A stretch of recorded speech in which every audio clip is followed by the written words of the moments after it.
fresh US-EU trade conflict could be on the horizon. Bureau Report, DD India.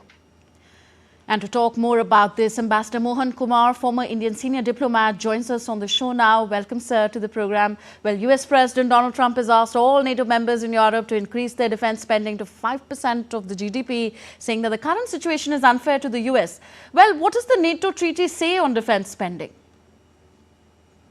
Well, you know that the NATO doesn't prescribe a quantitative figure, but the NATO is a collective security alliance, if you like. And one of the articles, the famous Article 5, says if a member of NATO is attacked, then the United States and the other NATO members will come to the help of that particular country which is attacked. But I think this business of the United States saying that the Europeans are not pulling their weight in NATO has been a long-standing issue.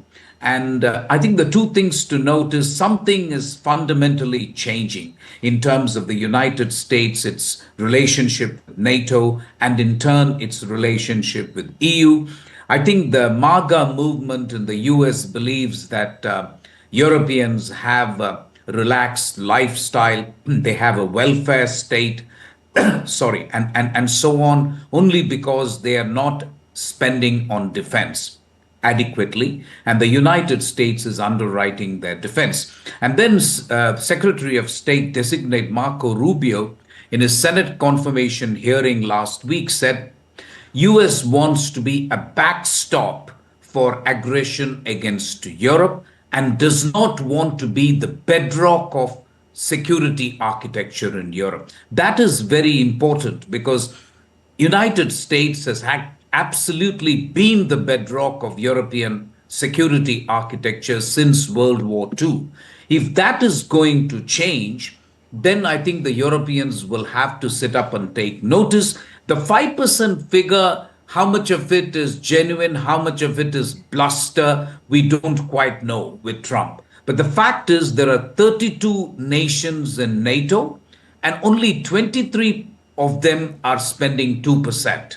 Even 2%, not all of the 32 are spending right now. So to ask all the 32 nations who belong to NATO to spend 5% of their GDP is a very, very tall ask. So frankly, I see this as the last nail in the coffin of the liberal international economic order, where the transatlantic relationship was the bedrock of the liberal international order.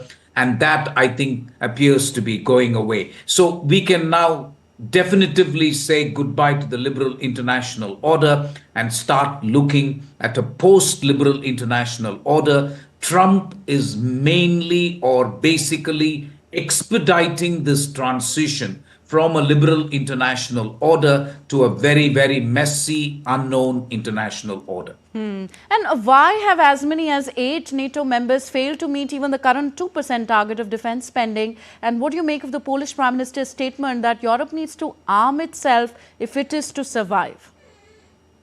No, there is a bit of double speak in this, frankly. The Europeans are facing their toughest economic crisis now. Cheap Russian energy is no longer available to Europe. Europe faces either a recession or a growth of just 1.4%. Budgets in countries like France are completely out of control. And as I said earlier, Europe has a welfare state because there is a lot of money which has to be spent just on taking care of pensions, the healthcare system, which is amazing, just the pensions, just the expenditure on social security. That takes a big part of the budget. And they are not used to spending so much on defense, quite frankly, because nobody expected a war to take place in the heart of Europe.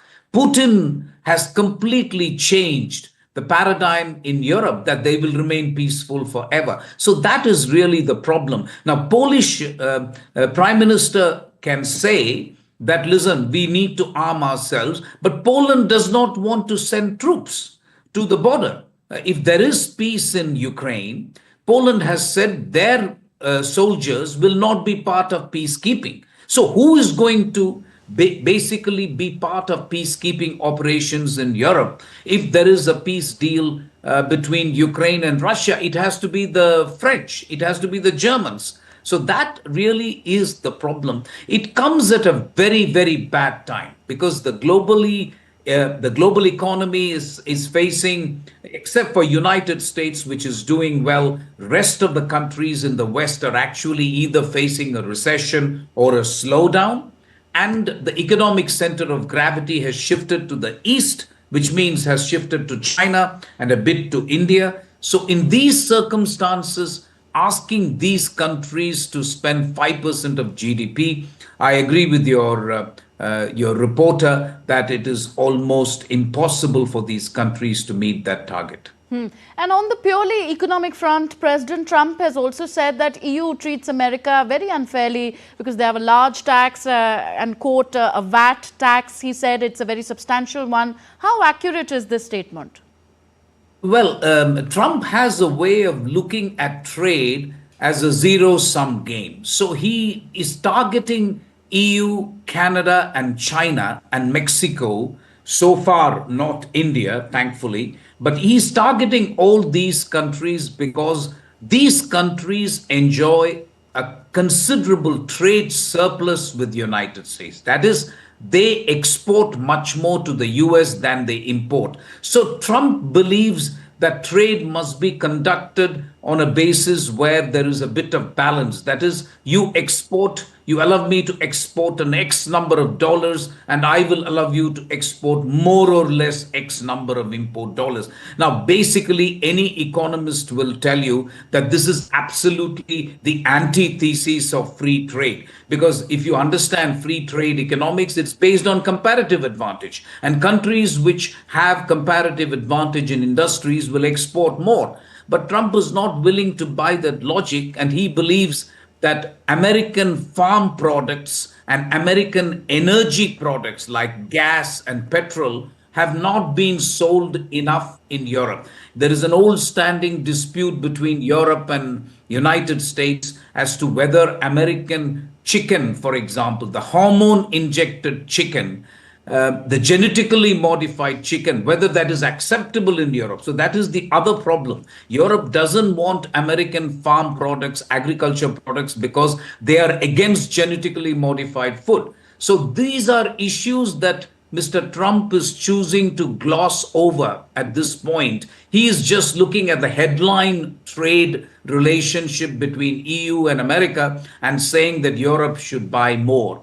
But I think the way out will be for Europe to at least buy more gas and energy supplies from the US so that they have now stopped buying or they've reduced their consumption of gas from Russia. If they can make it up with the United States, they can try and do something about it. But they really need to have some very, very tough conversations between United States and European Union on trade and investment, because frankly, China must be laughing all the way to the bank. If there is a transatlantic crisis, imagine the first few days of Trump, and the target is not China, but the target is European Union, Mexico, and Canada. Who would have thought? So that is the kind of unpredictability that Trump brings to the table. Yes, and it's just the first week of Donald Trump back in White House. We don't know what more ripples will he create in the days ahead. Thank you very much, Ambassador Mohan Kumar, for your analysis on the subject. Thank you for having me. All right, let's move on. Chairman of the 16th Finance Commission, Dr.